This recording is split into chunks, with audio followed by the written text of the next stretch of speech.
நீங்க ஒண்ணு தெரிஞ்சுக்கங்க, எப்ப அழைப்பு வேற இருக்கலாம், பெருசா இருக்கலாம், திட்டம் பெருசா இருக்கலாம், நோக்கம் பெருசா இருக்கலாம், ஆனா செஞ்சுக்கிட்டு இருக்கிறது ரொம்ப சாதாரணமா இருக்கலாம்.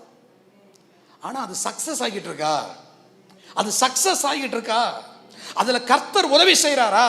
அத கர்த்தர் சித்திக்க பண்ணுகிறாரா?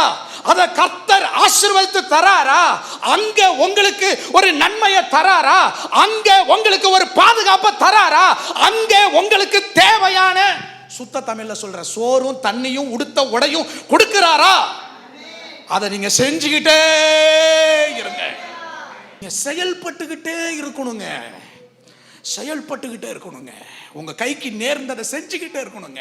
நீங்க சும்மா மட்டும் இருந்துடக்கூடாதுங்க. நீங்க சும்மா மட்டும் உட்கார்ந்துடக்கூடாதுங்க. நீங்க முடங்கிற மட்டும் கூடாதுங்க. நீங்கள் செயல்முறையில, செய்முறையில நீங்க என்ன பண்ணணும்? உங்க கைக்கு நேர்ந்ததை கர்த்தர் உங்க கண்ணுக்கு முன்னாடி தந்திருக்கிறத நீங்க செஞ்சுக்கிட்டே இருங்க.